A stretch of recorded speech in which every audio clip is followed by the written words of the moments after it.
How's it going, Kittanning? Very excited to be back for another episode of the Kittanning Podcast, episode number 3. And I'm super excited today to invite one of my very good friends to come be on the podcast. Joanne Arroyo has been a transformative person in my life.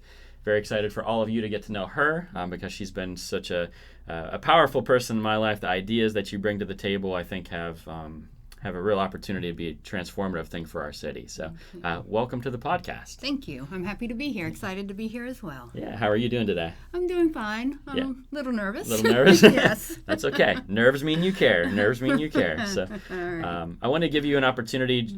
We'll get a little bit deeper into this, but I want to at least get on the surface level. What are you doing? I know you're starting a business in town. What's that business, and what are you talking about? All right.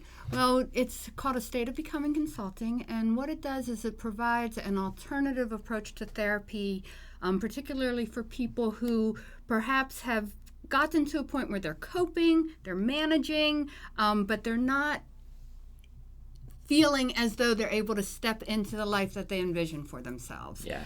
And so that's why it's called A State of Becoming, because as we discover more and more of what that is and what really resonates with us, then we can really be present in what we were created to be and do here. So it's like a therapy and counseling, but we're going beyond traditional therapy and counseling to becoming into something else. Right. Okay. Even beyond healing, right? Yeah. Healing to become whole, and then whatever that means and whatever possibilities that opens for us as we discover more and more of who we are, a state of becoming. Okay. Well, that's awesome. And we'll dig into that a little bit more. So if that doesn't make total sense right now, rest assured we will dig into that a little bit deeper. May I mention Absolutely. something that I was thinking of? Of course. Someone had read the card that I have, and it said a state of becoming. I don't know what that means, and it meant nothing, right? And I get that, and I understand that, which is what you're speaking to right now. But as we spoke further, we were talking about how much both of us have changed.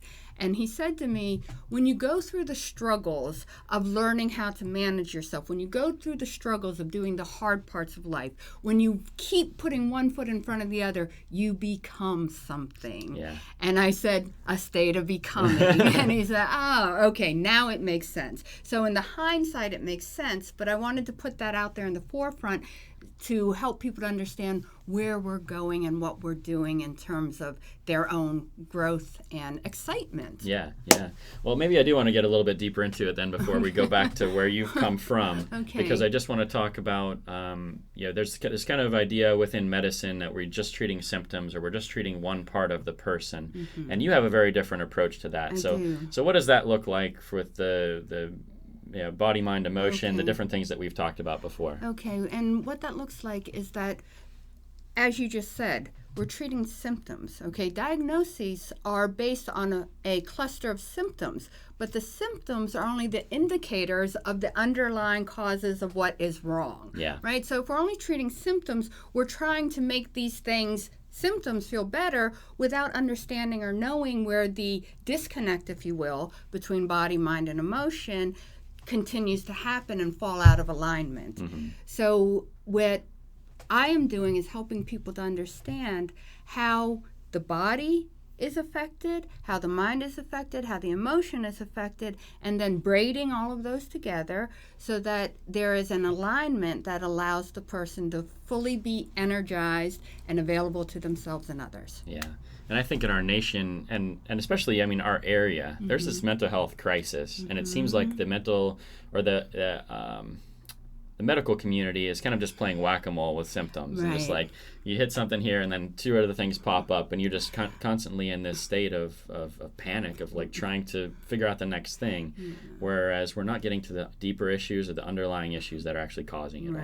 And so that's what I love about you is that you really have a heart to dig deeper and actually bring health and healing to somebody. And it does encompass all of those things. And to be fair, the medical community has done its very best to understand and know what it is that's happening, but they can only go by symptom alone. Right. And it's very, very recently that we have discovered through neuroimaging what is happening in the brain region dependent upon what's going on in the body, and then even more squirrely, if you will, is the emotion, because that's energy in motion. Right. And so that is very, very difficult because there's nothing to really point at or definitively say this is the thought or this is what symptom in the body and where it hurts. It's energy and motion, so it's a lot more of a abstract that needs to be understood. Right. And so I think that's what a lot of the times the medical community struggles with, is they can only deal with what's tangible and what's here and what's now. But the problems are deeper than that. And what manifests as the symptom. Right. Okay, and then we're only treating the symptom. Yeah. So that's a very surface level. We could probably cover 10 podcasts with ours just back and forth on that topic, and we'll get into that a little bit more. But I kind of want to talk to you about where you've come from, how we got to this point, all those kinds of things. Okay. So if we can go back and just explore a little bit the nuts and bolts of who you are and what you're up to, is that okay? Scary topic. No, it's fine, but what really kind of jumps out is the nuts, right? Yeah. the nuts and bolts. Because I have indeed spent a lot of my life feeling bat crap crazy, all right? And in the sense that I've had very, very beautiful, wonderful experiences, and I've also had very dark, tragic experiences and things to reconcile. And in learning and knowing what those things were, I never had a way to make sense out of what had gone down, and specifically what had broken me, if you will. Sure. And so I know one of the things that you wanted to ask me on here was rock bottom. And when I initially saw it, I was like, which one? Okay. All right. Because that's where that up and down, round and round functioning starts occurring. Because we hit a place where we say, okay, this is unacceptable. I can no longer do this. Yeah. And so then we white knuckle our way back up, and we go and seek help. And again, they can only treat what is in their face. They can't treat the root of where it's come from without the person's understanding of where and how and why and what has happened. Sure. All right. So So it's been a which one. Yeah. So let's go back and just dig in a little bit and see if we can make sense of all that. Because what you're doing is so powerful, and I know that it's because of where you come from, what God has done in your life, all those kinds of things. So help me go back to your childhood. Tell me about where you grew up. What was childhood like for you? Give me just a picture of who Joanne is as a little girl. Okay. Well, all right. I'm a native New Yorker. All right, and so my arena was the big city, if you will. Yeah. But two very juxtaposed places within the big city. I lived in Harlem. My father is I'm first generation. He was an immigrant. Yeah. Okay. He was an immigrant. And my mom is a person who was at Columbia University at the time that we lived in Harlem. And Morningside Heights in Manhattan is adjacent to Harlem. So we were really poor, so we lived in Harlem, but my mom was at an Ivy League college. Right. So the two worlds felt almost like a parallel universe at times. And I used to think that they canceled each other out. Now I understand and know where those strengths are and how to braid them together. Mm-hmm. But for the longest time, it felt as though those two worlds canceled each other out. And so when a lot of the tragedies, if you will, that happened within my family and were outgrowth of my parents' pain, my parents are both beautiful, wonderful people, and I thank God that I had both of them, but it's taken a long time to understand and know what that means. Yeah. Okay. So I don't know how deeply you want to go into kind of that tragedy, the childhood pain, but as you grew up, what did all that look like? Because I know you did have kind of several rock bottom moments, like we talked about. But what can you tell us a couple stories of how that happened and what happened? Yeah, well, let's go back then to the Harlem component, if you will. Mm-hmm. That people who are locked out of the benefits of society, if you will, of being able to have what most of us think of things that should be readily available to us. We see a lot of domestic violence. We see a lot of drug abuse. We see a lot of just street violence. We see a lot of pain frantically being attempted to fill with other things. Yeah. Okay, and so a lot of that happened in the street. A lot of that happened in my household. A lot of that happened in a way that set me up to believe and think that that's how I was to live. Yeah. So explain to me, because I just want it to be clear, like when we try to fill the gaps in our life with other things, like what was that for you? Or what was that? What was that for the people of Harlem? Right. Well, I mean, again, lots of good stuff, right? Lots of rhythm and music, and and things that bring joy. Sure. Okay. So that all was there, and a lot of creativity, and a lot of, in fact, one of the first projects that ever made me say, "Hey, there's a bigger world out there," is that we built an empty lot across the street. The community came together to build a playground, and then we had a place to play, and that was incredible because otherwise we were just in the street. Sure. So that was one of the beneficial things, right? But then the other things were like I had to step over junkies to get to the stairs to go up to the apartment. And then my mother and I were robbed at knife point in the elevator by a junkie who needed his fix. And then when we got upstairs, my dad, he was so angry, but he went after the guy, and had he caught the guy, I was more fearful of what he'd done had he caught the guy, because I had seen how his own outgrowth of not being able to do anything with his frustration and his angst would come to pass very violently. Right.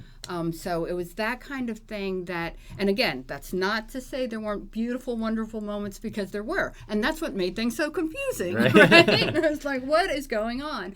So probably the biggest thing then that in my adult life had me saying, what is going on, is my older sister, she committed suicide.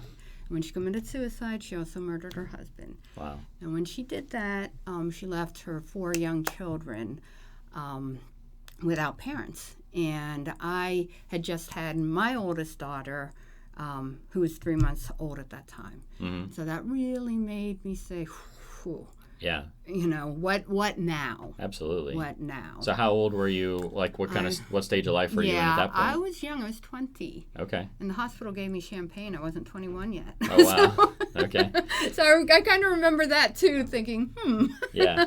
But because I did have a real tendency to use substances, it was just something that was, like I said, I had to step over junkies. So thankfully, that's why I never fell to heroin. Yeah. I would have fallen. I did fall to other hard drugs. Sure. But never heroin, because that was very much in my mind, being afraid of stepping over people, that they were going to grab my ankle, and then, well, ultimately they did put knives to us in the elevator. Right. But that said to me, heroin, bad. Yeah. But that meant I did the other drugs out there. Right. Which I fear is going to happen when the opioid crisis, it is indeed a crisis, but it's, again, just a symptom. You take away the opioids, meth is already on the rise, right? We're going back to that. And then crack is getting, it's just all... It's the whack-a-mole thing again, right? Exactly, if you don't solve the underlying problem. Right, so if we don't know how to self-soothe at a much deeper level than it's talked about right now, because it goes to the body, not just the emotion, then it's a whack-a-mole because we're out of alignment.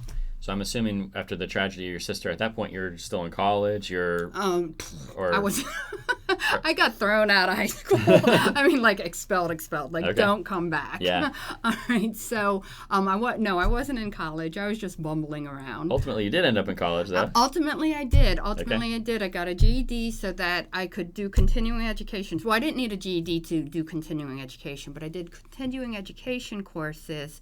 When I finally realized, like, hey, I've been shown an awful lot of things here that need to be a part of first education. My BS is in education of the exceptional. Uh-huh. Okay, and because in school I had such a horrific experience, not because I wasn't curious and not because I didn't want to learn, but because I could not manage my own that had resulted from being in an environment where it was always like this. Right. And so I was very ready to fight and very ready to be defiant and rebellious. And I have a little bit of that in me too, so I can relate to you there. So these tragedies happen. You ultimately end up in school. Then, I mean, what happened to get from that point to where we are now? Because there's this redemption story of now you coming out of it and God starting to reveal other things to you. So what does that look like? Well, long story short, yeah, right? Long story short. You take as much time as you need, seriously. It is a little tough to nutshell, right? Because 1986, the initial huge tragedy, the thing that I could point to, all right, and my own daughter. And so the things that I knew I didn't get that I needed growing up in terms of emotional support that I now know neither of my parents had either, which is why they couldn't provide it. Right. I was able to kind of white knuckle through and just say, okay, I'm going to do this, I'm going to do this, I'm going to do this. I was exhausted all of the time. I was overwhelmed all the time, but I had my why, if you will. I had my understanding of what my baby needed. Yeah. Okay. And so that's what I did my, excuse the term, but my damnedest to do. Yeah. So that's what I did. And all through that, though, I self-medicated, right? I did whatever I needed to do. And again, I think going back to those parallel universes of Columbia University and Streets of Harlem, that's how I functioned. Yeah. Okay. So you're like high-level education and at the same time, like doing whatever it takes to survive on a daily basis. Right. Yeah. Right. Correct. Okay. And so I did that. 2007 is the same year I moved from education to therapy, again, because I knew that the different people who, well-intentioned, really tried to help me had no idea what I was talking about and couldn't help get to the root. So I moved from education when I realized that the things that were getting in the way of the students that I was teaching, I was in inner city Philly at that time, that the administration didn't care about. And not that they didn't care about, but it wasn't their job to be addressing that. Theirs was indeed education. So it was me who had to go. It wasn't something wrong with them, something wrong with how my role was being played out. So then I moved to my master's in therapy, all right? And so in 2007, I earned that degree, thought I finally had it all figured out, which is why I said which time. Yeah. Okay? When my oldest brother murdered his wife. Wow. And so, My goodness. Yeah, and again, it was just another outgrowth of symptoms, unfortunately, that weren't ever really understood or known how to help heal. Yeah. And that's one of the things that I work with now very specifically, that if we're not moving into who we were created to be and answering ourselves, then what happens is we become more and more constricted, and that energy that is debilitating, that manifests in anxiety, bipolar, depression, all of those things that have us being ill is indeed because we are on that constriction of energy. It has to go somewhere eventually. And the two extremes are suicide and murder. Yeah. Because it's got to go. Right. And there's a whole host of other things in Everything between. in between, yeah, absolutely. But those are the two extremes. Wow. So I know, in all the conversations that we've had, I don't know if I've ever kind of made this connection before, but you said a couple things that really stuck out to me, that your parents couldn't provide you with something they didn't have, and that your counselors didn't understand you or how to help you. And I think that's the cry of so many people, like they trying to verbalize how they feel, but no one gets it. Yes. And so when I talk to you, I feel like you get it because number one, you've been there, and then number two, you have all of this medical background and all of this knowledge to kind of put practical pieces in place to help me understand who I am myself, and then I'm watching you do that with other people. And it's amazing to see that transformation. So is that kind of what drives you? Is that mentality of, hey, no one could help me and I want to be there to help other people? Yes, but only in the sense that I don't have their answers either. Sure. But I can help them discover them because they do. Right. The whole reason we have these things that are areas of struggle is because we're not hearing or listening or acting on our own conclusions about who we are and what we need to be doing in our lives. Yeah. And those are the things that move us into our purposes. Right. That's what gives us meaning, gives being here meaning. Yeah. And so we've all had kind of this unique background experience, but so everyone needs a little bit everyone takes a little bit different path in their state of becoming, so to speak. Yes. But there are these universal principles that can help every single person, no matter the situation. Correct. Yeah. And those are the principles of God. So how those were shown to me, which is just so completely fascinating. 2007, so I'm still in my crap. I'm still living that, and I call it Orla yo-yo. Okay, it's up and down, round and round. And 2011, I say, no, I can't. Not cool. Not only am I already a therapist, all right, but I'm also saying not enough. Yeah. Not what I've envisioned, not what resonates with me. And so at that point, that's when I said, I've got to cut out all my go-tos, all the things that have me able to avoid myself. So you were in like a traditional therapy environment, and you were kind of recognizing, hey, this is not what God's called me to. This is not working the way that I know that it can work. Was it that kind of thing? Or? No, actually, it wasn't. Didn't have to do with the therapy environment. Had to do with my own put up or shut up. Okay. And that's fair. So I'm just trying to understand. So I'm just making sure. Had to do with my own put up or shut up. Like, I recognized the places where I dropped my own ball. What I didn't know was what drove me to say, I need some kind of relief here. I need some kind of temporary relief. I knew when I needed it, and so I'd go get that temporary relief, which took on many, many forms, and all the social ills that we see. So what was the moment that you can kind of pinpoint that you said, okay, God's leading me down this different direction? You know, what was the event? What was the revelation that happened that you said, okay, there's something else here? At that point, well, there were 3 deaths in 2011, 3 very close people to me, 3 deaths outside of family tragedy. Yeah. So those 3 deaths had a lot to do with it. Because one of those I acted in a way that just was so not me. Yeah.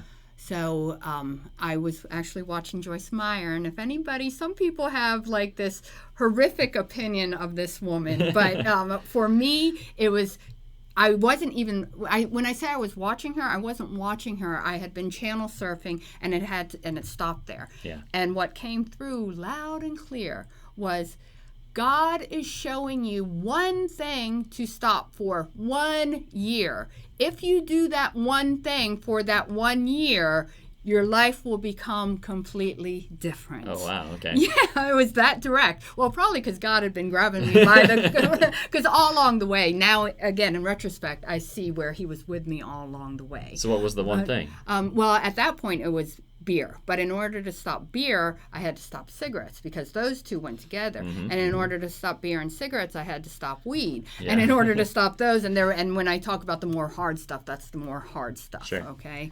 So it was like this cascading thing. It was like God changes one thing, and then all of a sudden it's snowballed into complete change. Right. And it meant if you stop that, because I've been drinking. I shouldn't say been, because I stopped in 2011, but I had been drinking since I was 8 years old. Oh wow. I'd been smoking cigarettes since I was 10, and I'd been smoking weed since I was 12. Wow. So that gives you a crux of my functioning and my go-to and my makeup of how my lifestyle was. Sure. Okay. So then God begins to reveal to you this program that we're talking about today. Not yet. Okay. Well, get me there. Okay. 2013, I go into traditional outpatient therapy. And I do a training. And I start understanding the trauma piece. I start understanding what the bodily response to trauma is, a part I never knew or heard or understood. In that training, the person, and the work is based on Bessel van der Kolk, who is very well known in the trauma community and has done tremendous work to help our understanding. And then also Viktor Frankl, who is an existentialist whose whole thing is giving meaning to life. Sure. Okay. And so those two pieces were thrown in almost as an aside because I think the presenter had to be cautious of religion, if you will. Yeah. But that's the thing. God is in all. Yeah. All right. And so he said a very small piece. He said, in God's great wisdom. So that was, again, part of me, because in between stopping things and then getting to where I was, I still didn't know the power of God in my life. I still hadn't recognized that it was him who was transforming me and showing me step by step what I needed to do. Right. All right. But what God did reveal is scientifically how the body is broken by trauma, and not just what we would consider to be huge trauma where somebody says, oh, wow. Right. Okay? It's all of those little things that, it's like the straw that broke the camel's back. Yep. If the camel's back isn't already burdened, the straw is not going to break it. Absolutely. Okay? Absolutely. So the body, and then how that impacts which part of the mind is online and available to us, how to re-encode that by relaxing the body, which then includes the emotional component. Okay. So I start learning about this scientifically, and again, just kind of in my face, because I still truly don't know how to do it, or I do know how to do it. I don't know how I know it. Right. But God. But God started just making these connections between all these different things, and then it just layer upon layer upon layer upon layer. Right, with scientific basis, I may add. Well, and I think that's a lot of the disconnect for people. Is a lot of people think, well, I'm either going to go the faith route or I'm going to go the science route, and the fact is that it's the same route. It's the same route. Everything that was revealed in science is just something that God already knew, and we've just found it. Right, and so that's the rest of the story. Yeah. As I get this understanding, he starts showing me specific scripture, and my scripture for this is 2 Timothy 1:7. Is that right? I'm still not very good. You go for it. Okay. It is, we are not given the spirit of fear, but the power of love and self-control. Yeah. And so that just speaks volumes in terms of explaining everything that has been shown to me and how we pull out the pieces of body, mind, emotion, see what's going on with them, see where the struggles are, because that's where our information lies for the healing. Then we braid it back together, and we have a trifecta of power based on love and self-control for change, transformative change, that not only bears out scientifically, if that's where a person's comfort zone is, but really is completely informed by the principles of God and how he tells us to live. Absolutely. His promise is this living. I'm so excited to live now. Yeah. Now, this is making total sense to me, but if you're listening to this and it doesn't make total sense, please just see me. Yeah, well, that too, but please keep listening. We'll get into this a little bit deeper now, because I want to speak to this kind of practically, because there's so many people. I remember I had a small group at my house, and it was kind of this revelation moment for me. We were sitting around a campfire. I think there was 11 of us there. And we went around and we got on this topic. I was doing a sermon series on depression, defeating depression, you probably remember. And then we were sitting around the fire at my house, and we started talking about depression and anxiety. And we went around person by person, and out of the 11 people that were there, I was the only person that was not on medication for depression or anxiety. It was 10 out of 11. I was the only one, and that was probably because in my time of depression and anxiety, I just ran around undiagnosed. And so I'm sure someone would have given me a pill Absolutely. also. But it was this amazing thing to me. And so the scope of mental illness in our nation is incredible. I mean, it's way beyond what anyone, I think, even realizes. And the veil is starting to be taken off, and we're starting to talk about it more and be open about it more, which is great. But I want to go and just say, when someone is depressed, when someone is anxious, all of those things, we're told one thing by the world, but just in your opinion and all your study, what's the actual root cause of those things? Like, why does that happen in somebody? Okay. How do you get to that point? Physiologically speaking, if we start with body, Yeah. okay, and the fight or flight response that is associated with stress is the thing that starts being kicked up, if you will, every time someone encounters a negativity or a sadness or a confusion that this world throws at them that they don't know what to do with. Okay, so that fight or flight response is literally only supposed to be available and triggered when we are about to die. Okay. So that's why the scripture is so meaningful to me, because it is the fear response. Yeah. All right. So, and we've not been given the spirit of fear, but the way this world has kicked us around, when we experience the things that I was referencing, confusion, anger, loss, all of those things, then our systems have become ones that enact the fight or flight response far more often than it ever was supposed to be. Okay. When that happens, our neurochemistry shifts. We talk about chemical imbalance. Yes, but it's not chemical imbalance that pills can fix, because those are synthetic. Yeah. It's chemical imbalance that now our bodies have far more adrenaline and cortisol than they were ever supposed to have. Yeah. When that in and of itself is toxic, but it becomes even more toxic because when that is dominant, the parts of our neurochemistry that are supposed to be generated and readily available to us, the serotonin, the endorphins, all of those things that are the feel goods, if you will, have to take a back seat. Yeah. The body can't produce both. So the adrenaline and cortisol are essentially drowning out the biochemistry that allows us to have a better mood. Okay. So I want to make sure that I'm understanding, and so that everyone else is understanding. So I live in this kind of state of stress, this fear response, and that's not just like I'm watching a scary movie, I'm scared, or there's a monster under my bed, I'm scared. It can be anything that causes that fight or flight response. Correct. So the adrenaline kicks up more and more inside my body, and then that suppresses all of the other things that are supposed to balance me out, so to speak. Correct. Okay. And that's how it happens in the body. Now let's see how that affects the mind. Yeah. Because when the adrenaline and the cortisol are up and the fight or flight response is happening, which, by the way, we've added freeze, because in our modern day we can't really do what that adrenaline has fueled us to do, which is either run away from being killed or kill the threat. Right. So yeah, all right. Some of those things just aren't socially responsible anymore. Right, precisely. So we just suppress it and freeze. Yes, Okay. Precisely. Go ahead. But we do that too long, it becomes suicide, getaway, or murder, kill. Yep. Okay. Yep. So therein lies those extremes.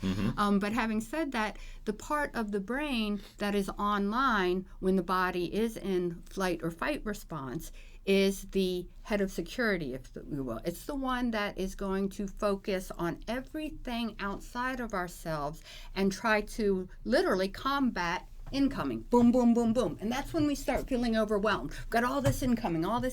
Yeah. Okay, so that in and of itself is depressing. Yeah. It makes us anxious. What am I going to do? It can create bipolar, because sometimes we're like, okay, I can do this. We get a grip, right? People say get a grip. And so you get a grip and you say, I can do this. And you think you can. And so you start feeling empowered and able. And then something else happens. Yeah. And it throws you back down. Yeah. Right? And so that neurochemistry is going.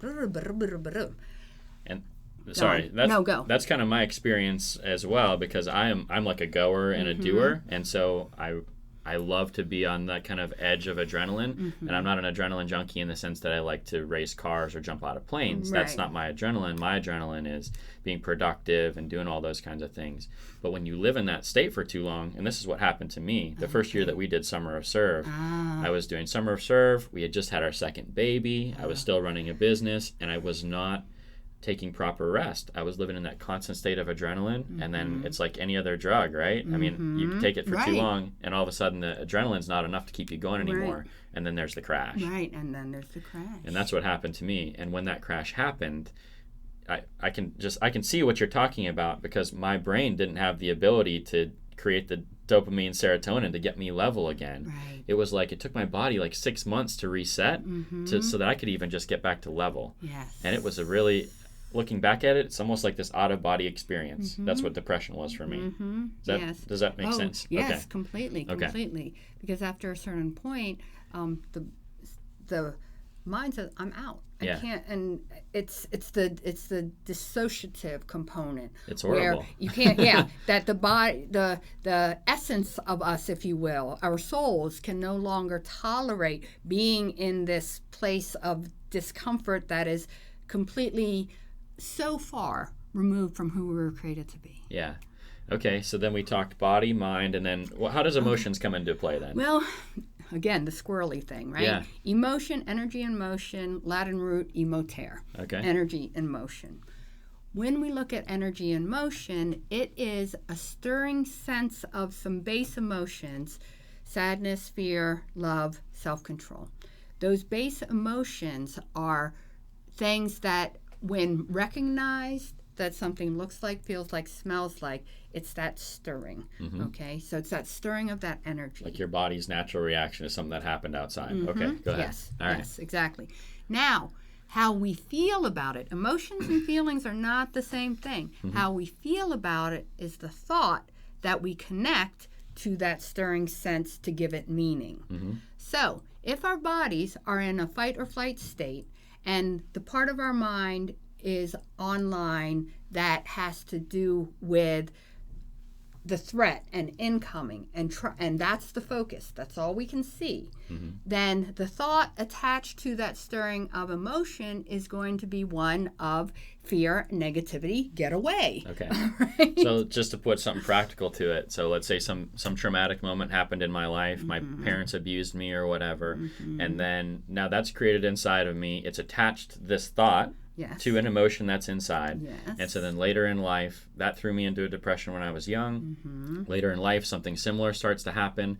That emotion happens, and then that changes my thought and can send me right back into the rut that I was in before. Very much so. Okay. Exactly. I'm just trying to connect it all here for everyone listening. Please. That helps so much because on a one-on-one, I'm able to have a person's story and then help them to understand what it is that's happening through discovery of their own answers, and it is a point of reference for them that they know. When I'm trying to explain it in an abstract without that point of reference, then it's difficult for others to grasp what it is that I'm talking about. And you and I have had this conversation so many times, so I know exactly where you're at, but I want everyone else to have the kind of a base level understanding of what we're talking about here. And that's why I'm really appreciative of you taking it to the, okay, let's see let the nuts and bolts of how this goes together. Right. Yeah. So we have body, mind, and emotion. All of these things play together. Now, when I see that in so many people, and that's why medication is incomplete, right? Right. Because we're just covering that up, but we're not getting to that root of why do I keep getting thrown back into the gutter again? Like, why does this keep cycling around over and over? Yes, because the medication is a synthetic replacement for what our bodies should be naturally producing for ourselves, but it can't because we're in the state of fight or flight, and that adrenaline and cortisol are dominant when they were never supposed to be. Okay.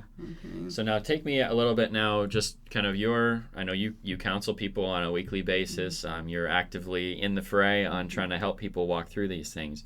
So what does it look like your process? How is it? How are you trying to combat that in order to kind of bring healing at a base level in people's lives? Okay. Well, with the therapy, the helping them to understand the principles of what body, mind, and emotion mean in the general, and then how it specifically applies to them. Okay. And the very, very beginning is something that has to start with the body. Because if we don't start with the body, if we don't understand the physiological response, then we can't get to the part of our mind that is the executive functioning that's available to us only when we're calm. Yeah. So then we can't identify the thought that we're attaching to the emotion, and if we can't get to the thought that we're attaching to the emotion, we're going to stay feeling like crap. Yeah.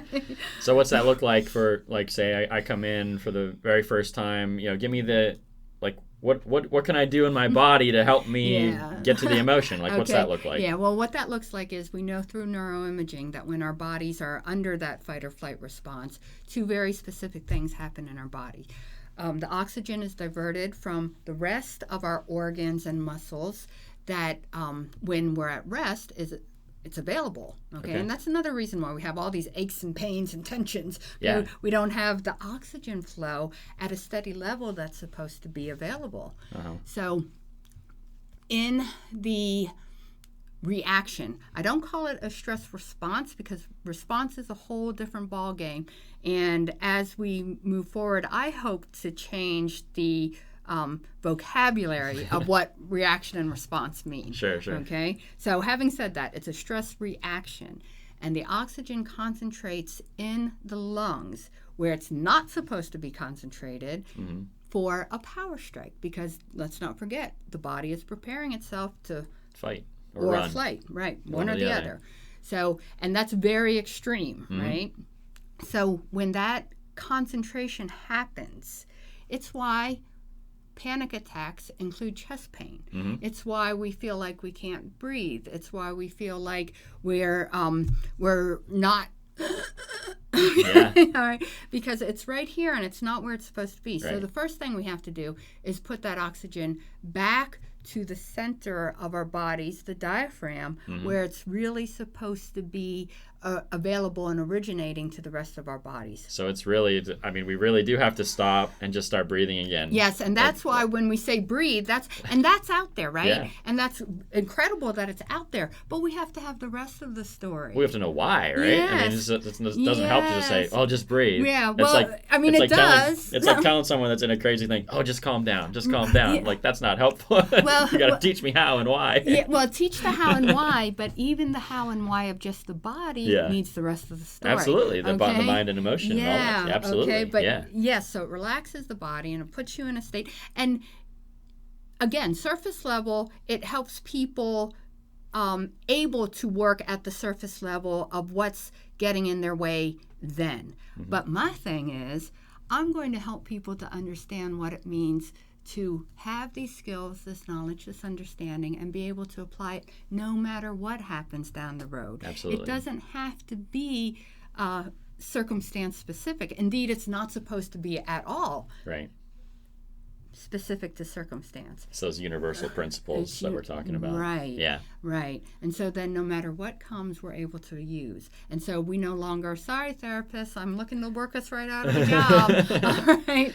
Don't worry, there's always going to be more people needing. Absolutely. But for the person in front of me, I'm looking to work myself right out of a job. Well, and I think every therapist that's why you would get into a field is because you want to help people ultimately not just cope, but recover. That's mine. Yeah, yes. absolutely. Yes. I would hope that anyone in the medical community, I should hope that that's the goal. And if it's not, that's probably one of the major problems in our society. But that's a whole different. whole we won't go story. down that rabbit All trail right. today. So let's go back to the body. I apologize. Yeah. No, you're good. I digress. So when we're putting, and we know, all right, for skeptics, all right, not only do we know it through neuroimaging now, but if you look at a newborn baby breathing, they breathe from their belly. They're not breathing from the lungs. It's like who God created us to be, all the way back to the beginning. Precisely. And that was one of my revelations, if you will, when God was like, hey, look. I was like, oh, yeah. Yeah. And the first time I heard this stuff, it was just like mind blown because you don't realize that you're doing it. But it comes to the body, and then the other thing you always told me about was the tunnel vision. And that's the next component. We get locked in, and it's like that stress component, and that's a place that I enjoy being. And it was like when I used to chew, it was like I'd put in a chew, drink a couple cups of coffee, and then I could get like zoned in and just like hammer out some work. But that can be good for a momentary burst of energy, but it's not good to live there. No, it's no place to live. And when we live there too long, and most of us do, okay, those of us who come home exhausted from work and not available to the people we really love, that's not right. That's backward, right? Well, that's why it terrifies me when I see people that are so addicted to caffeine and sugar that they're walking around 12 hours a day with a Monster Energy drink, and I think, what are we doing to ourselves? Right, and that's what we're doing to ourselves, right? That's what we're doing to ourselves. And so when we look at the other thing that you mentioned, I call it widening the vision, and all of these things are things that I encourage people to name for themselves with themselves. So it's their own beast that they get to dismantle.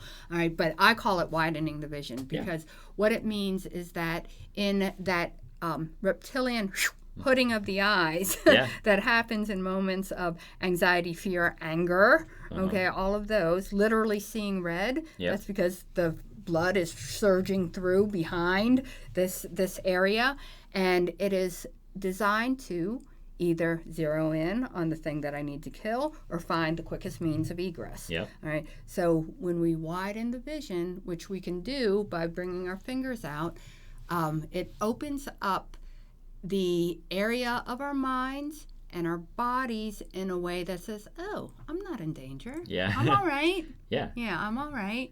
And so then I don't want to go, I mean, maybe we could in a future one go into the specifics of each one. Right. I don't think we're going to have fully time to do that today, but just to give them the overview, when you can do that, then all of a sudden now I can sit back and relax. I can analyze my mindset, analyze my emotion, and I can get to the other areas, so to speak. Right. Is that? That's very much so, because our body, we have to teach our body to be calm enough to tolerate the thought and emotion, because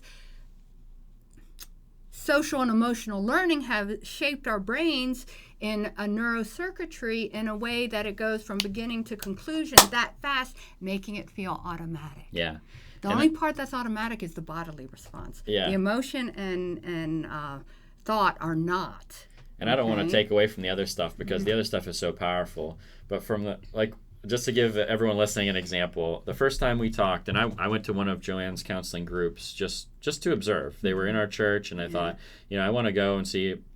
I kind of even just wanted to make sure, like, is this something that should be in the church? Oh, of course. Just checking you out and making sure. Due diligence. And so we went, and we started talking, and it came around to me and Andrew, how are you today? And my standard response, oh, I'm fine, I'm doing well. Yeah. And then you pointed out to me that I was constantly, I think I had a pen or something, constantly fidgeting the pen, clicking it all the time, biting my fingernails, all these different things. And you were like, you don't look fine. Like, you're not in this state of rest and relaxation. And it was kind of this light bulb went off that, I'm not fine. And then that opened up, as soon as I could kind of let my guard down in that way, and it opened up this whole different world that I could now begin to analyze my mind and analyze my emotions, and it has helped me so much. And so maybe we go into that deeper a different time, but it was just like these revelations that seem so small and seem so obvious end up being the things that can really transform your entire life. Yes, or knock it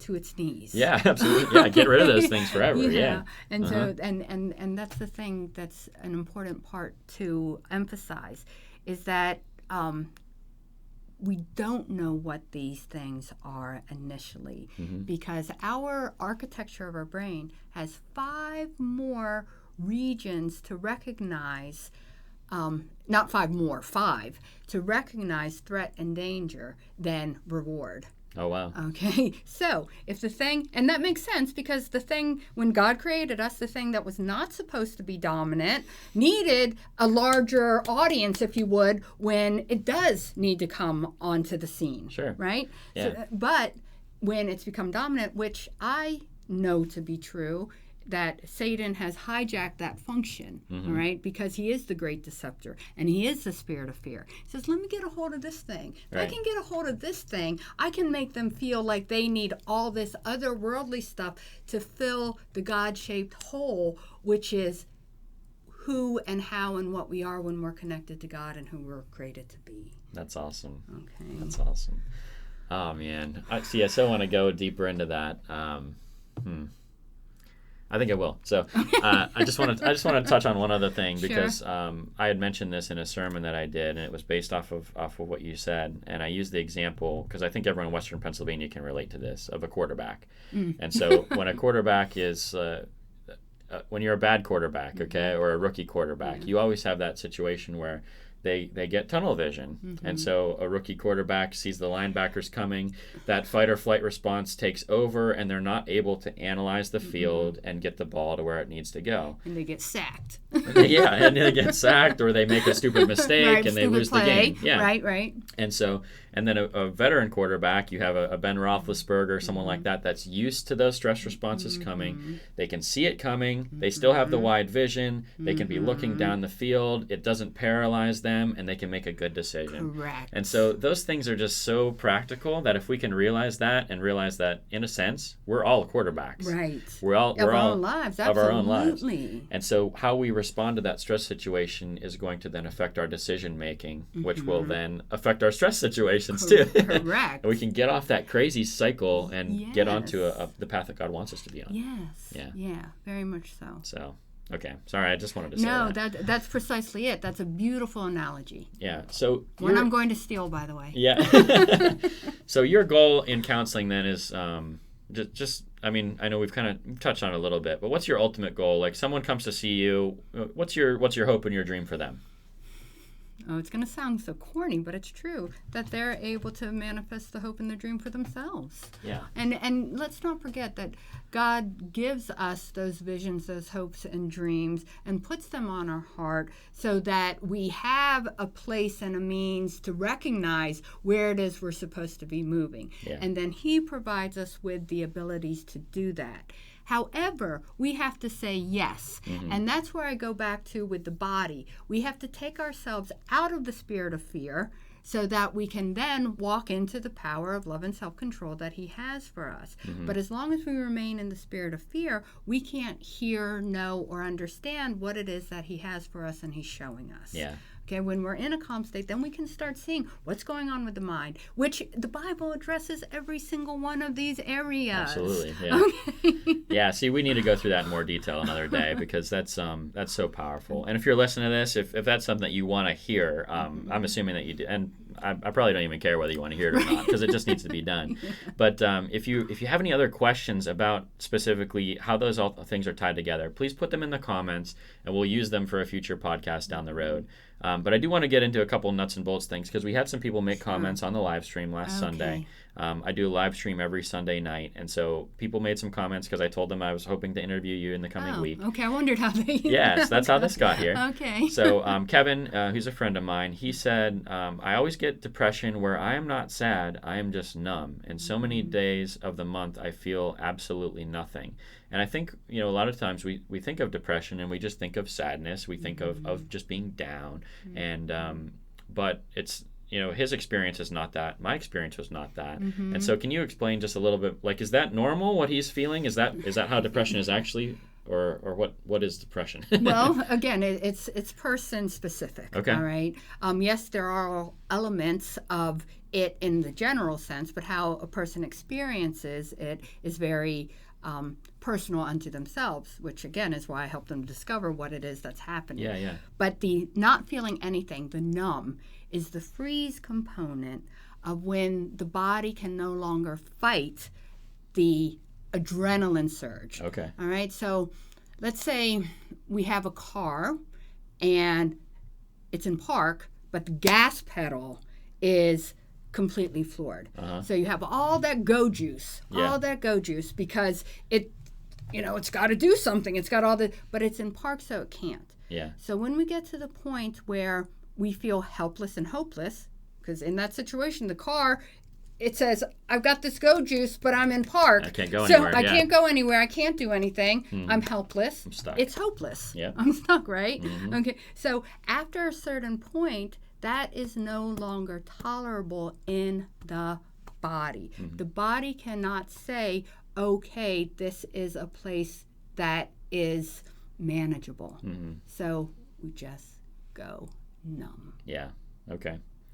So at that point, then that's kind of what we were talking about earlier, right? You have the adrenaline junkie kind of coming down off of the adrenaline high, and there's nothing there to replace it. And so that dopamine and things that are supposed to then balance us out, they're not there, and so it's just nothingness. Right. What does a person do in that situation? Well, again, the beginning is getting the body into alignment, is breathing to the diaphragm, widening the vision, so that adrenaline that is surging through, the gas pedal being, and we don't recognize it as such because it's become such a normal state of living. Right. And that's the danger, if you will, of people say, like when you would say fine, you were fine because that's how you always felt. Right. Right? Yeah. I'm normal. Right. I'm feeling how I feel every other day. Right. Which may be good or may be terrible. Right. Right. And so for Kevin, being able to start bringing that adrenaline down and bringing up the neurochemically good things, if you will, are things that really need to begin happening. And it's not a overnight because it's taken a long time, but you start engaging in those day to day. I had a group participant yesterday say to me, I can't do those exercises. She said, well, I mean, I'm doing them, but I'm not feeling what they're supposed to do.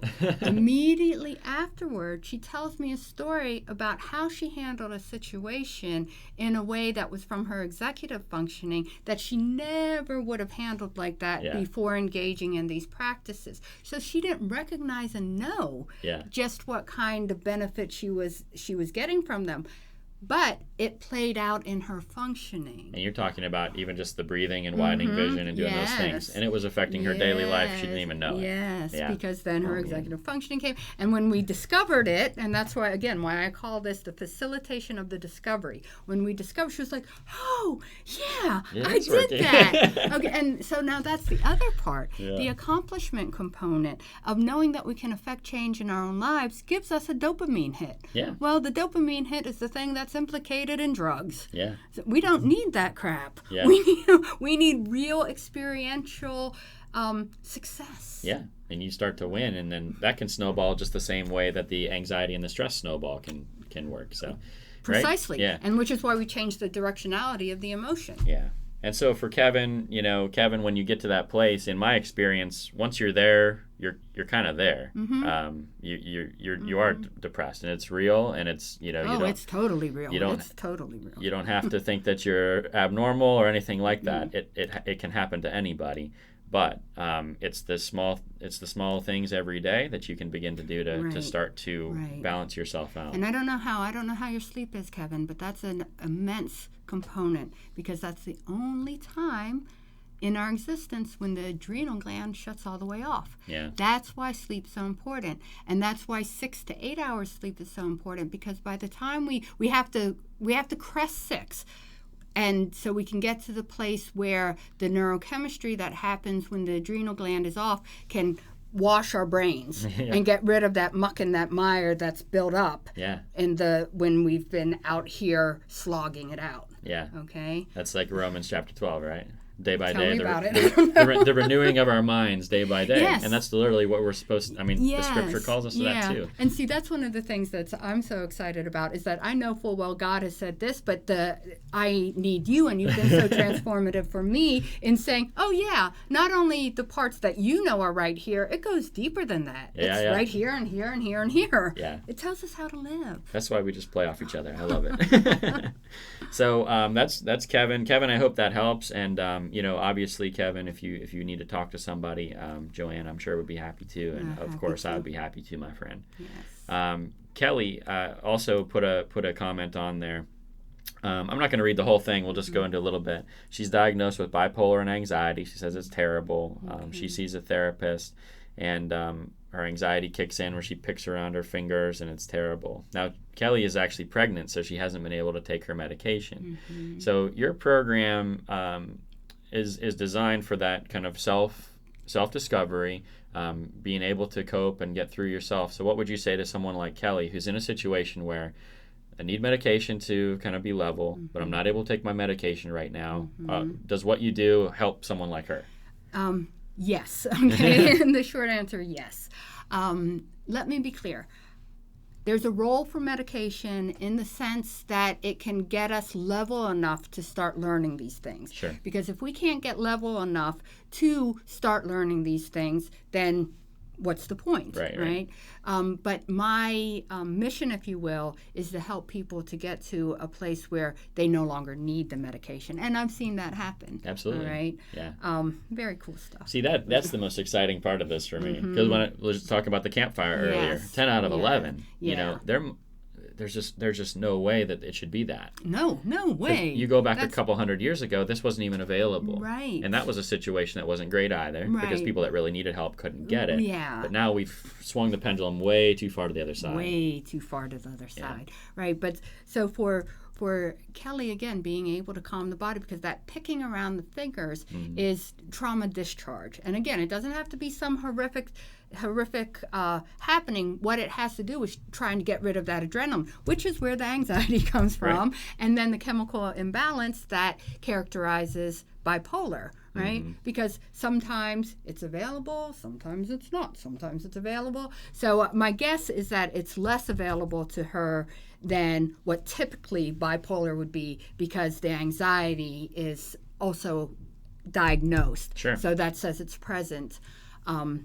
more so. Multiple factors there, right, too, because Yes. you're preparing for a baby, which is first baby, which is very anxious. Oh, first baby. There's oh my. financial Yes. concerns that come along Okay. with that. There's all kinds of different things that can come into play and Yeah. increase your anxiety. Yes. Then at the same time, you're not able to get your medication. Yeah. So it's maybe even more important to be able to slow down. I was just going to say. Stop, relax, Yeah. be able to analyze the emotion in the mind, and then kind of that self-discovery is even more important in that situation. Yeah. Now that's it in a nutshell, Kelly. That makes it sound simple. Yes. And it is simple in the sense that these components go together very easily, if you will. But understanding and knowing and working with what to actually do is not easy in any way, shape, or form. Yeah, simple but not easy. Right, Yeah. simple but not easy. So Kelly, making sure that you're widening your vision and breathing through your diaphragm, and I'd be happy to really show that to you and help you to understand more what that means, is going to help you to not have to pick those fingers. And this is a very, very important component, when your body is in that state, knowing that the part of your mind that's available to you that can process, organize, and prioritize has come online. It opens up solutions and possibilities that you were never, ever able to conceive of when you were under the fight or flight, because that part of the mind is only looking at what is wrong. This allows you to look at what is right and be able to step into it for solution. Wow, so good.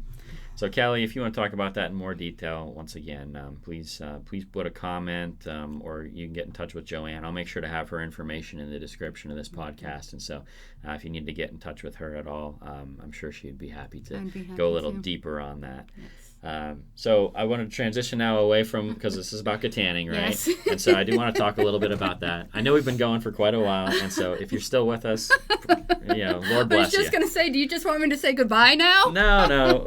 I do want to talk about these, at least hit on them a little bit, because I think you have right. some interesting insights about Kittanning, and just knowing your story, too, about your feeling about Kittanning when you first came here. So when you came to Kittanning, I know you didn't have the best outlook on the city. No. Can you tell me a little bit about what that initial outlook was about Kittanning, what changed, and how you feel about the city now? All right. I'll try to nutshell it. Again, it's multi-layered, because I first came when I was 15 years old because I was court-ordered to Ark Manor. Okay. It was the only drug rehab in the area. I had been a ward of my brother living in Maryland, and I had gotten into some trouble that involved drinking and all that kind of stuff.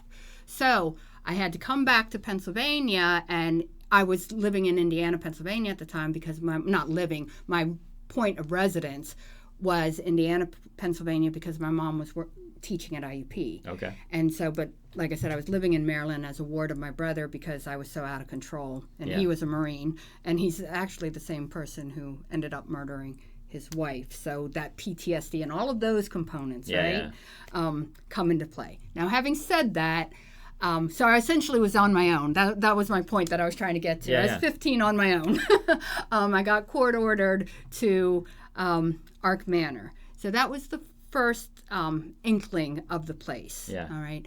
Met my oldest daughter's father, who later on we had her. It was about 3 years later. In the meantime, I ended up going other places and doing other things, because let's not forget I was a city girl, right? So Indiana, PA was not happening for me either. Yeah, right? Kittanning isn't quite the Harlem. No. Although, let's fast forward. Yeah. In 2000, when I came back to live here, it was because my ex-husband and I were divorcing, and I didn't feel like it was fair to keep my children in Philly where I was working. I was working in inner city Philly, and I had my kids there. While we still had some semblance of a marriage and we were coming back and forth, that to me was okay. But when I ultimately decided I needed to divorce, I thought, I can't take these kids from their father. That's just not fair. That's not okay. So coming to Kittanning, again, said, and this should have been my first clue, right? Hey, I can do all the same work I do in inner city Philly right here in Kittanning. Yeah, absolutely. The same proliferation of an incredible amount, unfortunately, of domestic violence, of drug abuse, of kids just not having any sense of structure and means to grow and live and feel safe. Yeah, absolutely. Okay? So that's ultimately actually when I moved out of the classroom and started working in Haven as an education coordinator. That's how I found that job. So what was your first reaction when you came to Kittanning the first time? What was that? It was, well, the very, very first time is not podcast language worthy. Well, give me the Beaver Cleaver version here. There's nothing here. Yeah. There's nothing here. Yeah. Nothing for you here. No, nothing for anybody here. Nothing for nothing. Lost Tom. Right. Yeah. Which again is no wonder why everybody has like this teeming anger. There's a real sense of anger here that I've only ever seen in the inner city also. Okay. Okay. And so how do you feel about the city now? How's that changed? Well, it has changed, yes, but more so I've changed. Amen. And I've changed in a way that allows me to see the good. Yeah. I'm no longer under the sympathetic nervous response.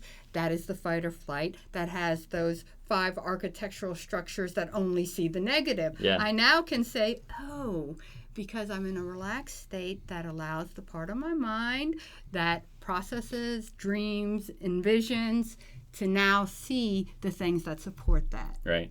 And so, I mean, as you know, I'm kind of like obsessed about changing the mindset and the culture of our city. Yes. And that's why I think what you're doing is so important, is because when people, this is all tied together. You know, each individual's mental health is tied to your outlook on life. Yes. And so when you begin to conquer kind of the mental health, when you begin to get back to who God created us all to be individually, then as a community, we begin to get back as a community who we were created to be by God. Right. And so it's just, it's been interesting, because I think you were already starting to make that turn before I ever met you. But it's been interesting to see you make that turn even more. And it's changed so much in the last 2 years. It's changed. Well, I met you right before the final. Okay, if you want a true bottom, how do we turn it? Yeah, term it, hitting bottom. Rock bottom. Yeah. When my little sister died in 2015. Okay. When she died, it was like, this has all been for nothing. Wow. Why did I do any of it? Wow. And so I used the principles that God had shown me.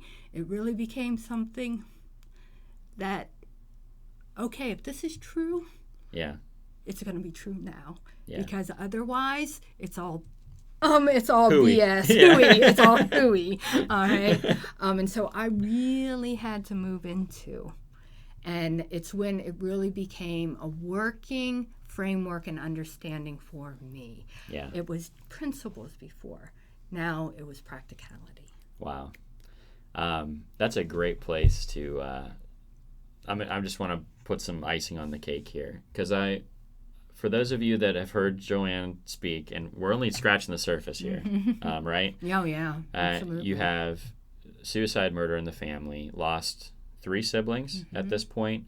Well, 2. One's in prison. Well, 2. One's in prison. And then had this incredible story of redemption out of drug use, having children at a young age, going through multiple different traumatic situations.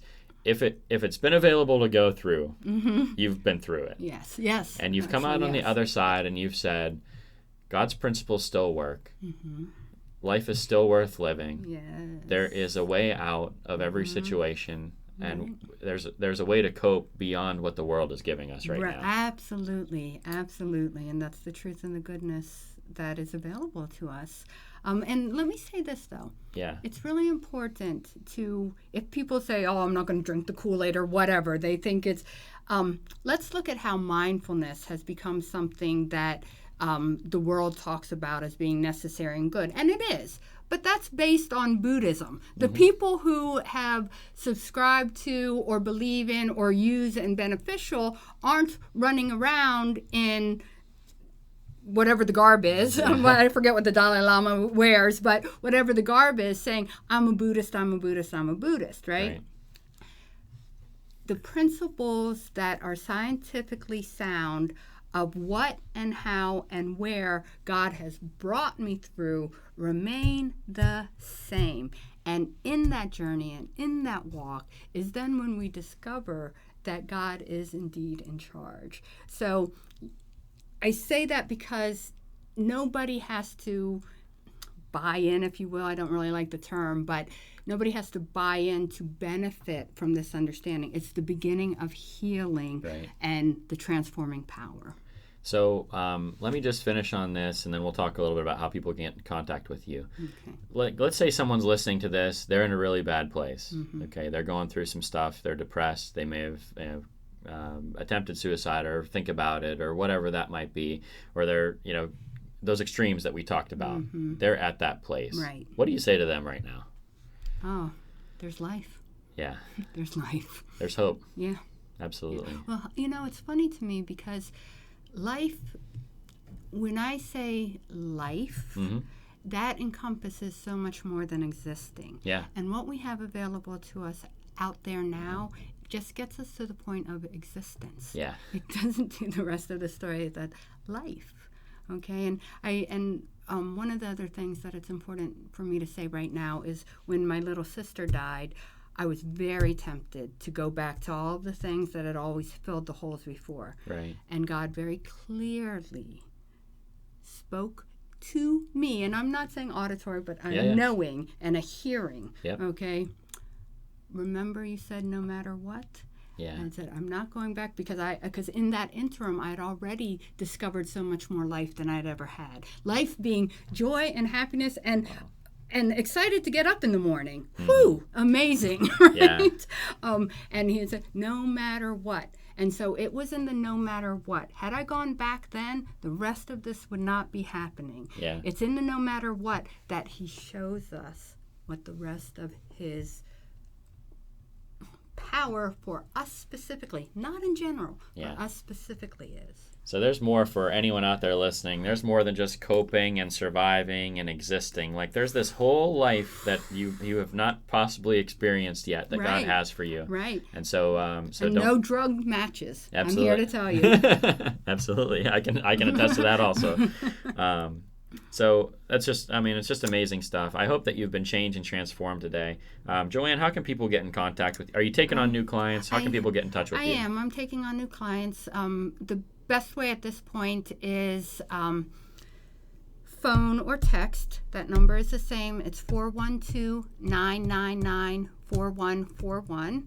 I'm also available I attend Living Water Church. If anybody wants to talk with me there, I'm happy to do that too. Absolutely. And so I will put Joanne's information in the description. So if you want to get in touch with her, please do that. If you have any questions about this program or about what Joanne's putting together, it's just been such an incredible blessing to me. And so I just appreciate you coming onto the program here, talking about it on a very surface level. Please understand that there's so many more layers and so much more depth to this that we just can't do within an hour's time frame. But hopefully we'll have you back in the future. We'll go a little bit deeper into the topic. And as always, if you have any questions, put those in the comments, and then we'll try to address those at a later date. But just want to say, God bless you, Kittanning. Sure appreciate you watching and listening. And we'll see you in the next one, all right? Right, absolutely. Appreciate it, Joanne. Okay, thank you again. Thank you. I appreciate you.